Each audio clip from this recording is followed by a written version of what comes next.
2. Hi, my name is Stein Retzloff. I'm here with my business partner Eric Repka. We are training to become international polar guides. Just got back from a recent expedition up in Svalbard, Norway, and I was up there guiding a few photographers making a documentary about climate change up in the Arctic.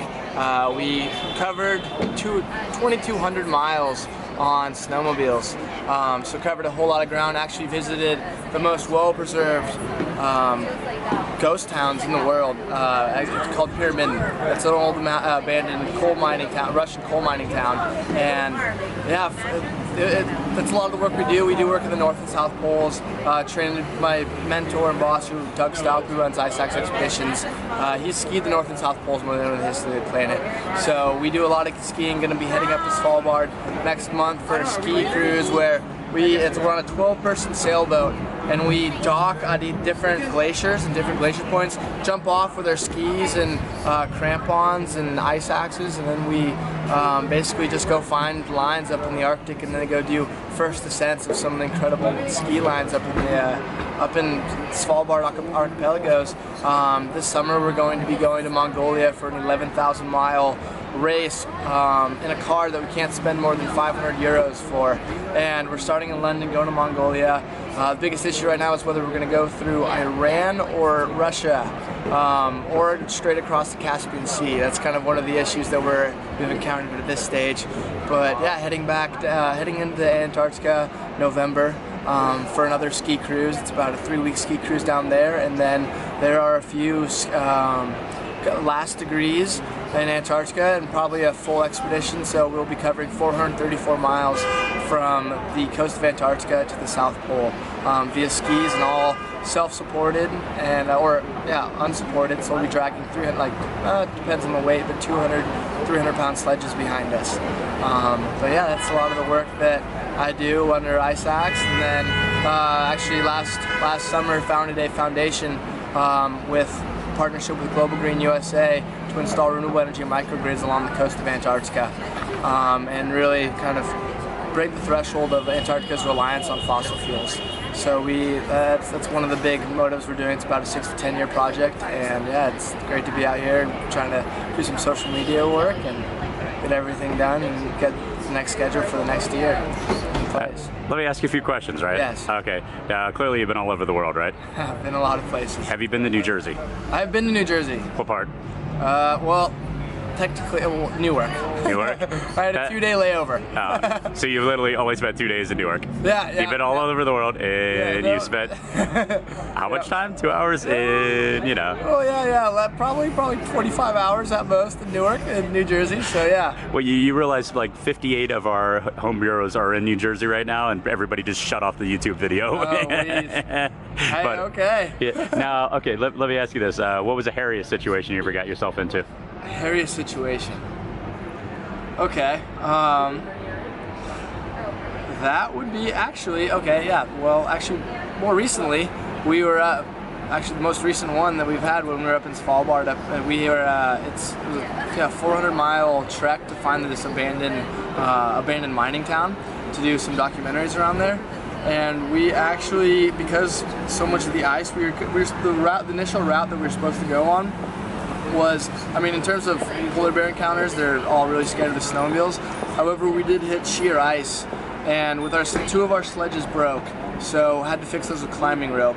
And then because of the ski rudders on the back of the sledges are essentially nothing, and so they just slide everywhere. We had to cross about 15 kilometers because we kept sliding down little parts of this glacier that had not been as icy in prior expeditions. So kind of had to make a quick contingency safety call and went about 10 kilometers over ice. And at some points, I told my team to just gun it as fast, keep as much momentum as can. We had a ton of filming equipment on our sledges, gun it as fast as we could and just don't look back. And at several stages saw moving water underneath, and we're on a 500-pound snowmobile carrying a bunch of camera equipment on our sledge. So that happened like 3 weeks ago. So that was probably one of the hairiest moments that I've encountered. It was definitely heart-stopping, to say the least. Okay, now what is the funniest story you think you could think of from the road? From the road? Yeah. Oh, okay.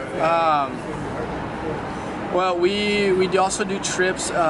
September, October, we go paddleboard in the couple hundred miles, the Rio Negro down in Brazil.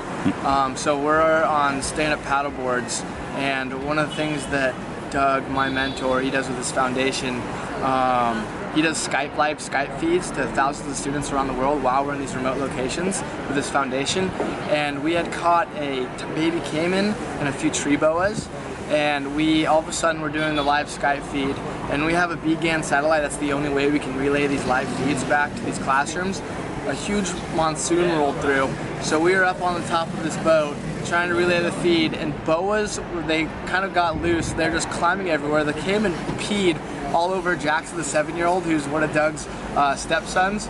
This caiman peed on him. He screamed through the caiman on the table. There's caiman and tree boas everywhere. And meanwhile, we have to keep the satellite completely dry, so it doesn't complete. It's several hundred dollar $1,000 satellite, and we had to keep that dry while there's boas and caiman just flying over the top of the boat.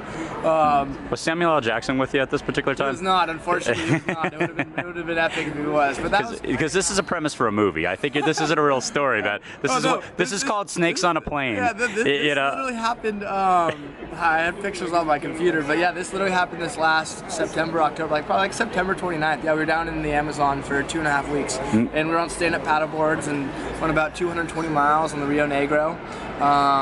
Saw caiman probably easily 18 feet long when we were in dugout canoes. Went night searching, had big headlights, and we were.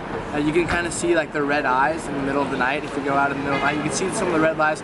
You paddle real calmly up to them.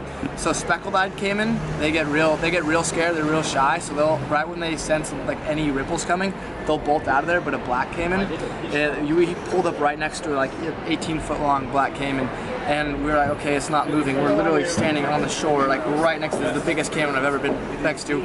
Gently had the paddle and gently moved the water. It bolted away and almost like flipped our dugout canoe in the water. Probably like 2 in the morning. So that was an interesting time in the Amazon. We caught 87 piranha to sleep, and we bite via hand fishing line. So just put a little piece of meat, throw it in the water, pull it up, and caught like 87 piranha in like 3 hours.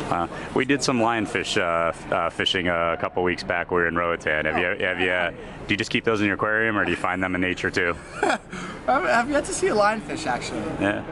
But yeah, piranhas are unreal. Those are snappy. Like whenever we caught one, so they, naturally kind of go underneath the board of the dugout canoe. And sometimes they're flopping around their jaws. Like I have a funny video. So like one of our guides, Mo, who runs one of the companies down there, he's like, here in Manaus, where we find in Manaus, Brazil, he's like, we don't need lawnmowers down here in Manaus. We just use piranha. And he had a stick, we got a branch, and the piranha just chomped through it like butter. He's like, yeah, we don't need lawnmowers down here when we have piranha. That's great. Let me try to think. Okay, now, so for work, basically, you travel and you do all this stuff, right? So I got to ask you, what do you do for vacation then? Oh, well, work is play and play is work. For vacation, I guess it's just, for vacation, it's literally going into a place without any media or anything. That's kind of like the vacation we do. We do a lot of social media stuff. But I guess our vacation would just be lost contact for at least as long as we can. Even though in these remote environments we don't have anything, however, we still have a sat phone. Like remote vacation could be anywhere, but just like an isolated spot where just no outside connection. Okay. Just tuning in. Just to let you know, like 60-70% of our readership are women, right? And at this point in time, they're getting a little excited, right? So let me ask you this. First of all, are you in a relationship? I'm not in a relationship. And is it even possible to manage a relationship as a travel person? A whole lot of traveling. I haven't really been in a spot for more than a couple weeks, to be honest. Yeah, we have a Sprinter van back home. Right now it's in Bozeman, Montana. Just flew out this morning. In terms of a relationship, it would be a little difficult. I mean, especially when I'd have to call via sat phone. That would get a little interesting, but and costly. But yeah, in terms of a relationship, it could be difficult. It just depends on the girl. Okay. Now at this point in time, we only have about 30% male audience, but some of these guys are having bromances with you. So what's your advice for those guys? What's the advice for those guys? Whew. About the same thing. My biggest advice for anyone who really wants to like join on these expeditions is just like get out there and do it. The hardest part is literally just pulling the hitting the trigger and just saying like, yeah, let's get out there and join. Because I mean, we're working a whole going into a whole collaborative sphere, so we need as many people as possible to really. I mean, that's what our goal is. We want as many people to join on these expeditions as we can. So. Just out of curiosity, do you need like a photographer, a videographer? We can always use extra support. All right, cool. Yeah, well, we're gonna have to talk later, but anyways, well, this is Tap of the Travels. We've been out doing an interview in our pre-interview for a National Geographic photographer, trying to capture him in what we think might be his natural environment, but we're not sure. We're gonna figure it out eventually. But anyways, Tap of the Travels, tap it out.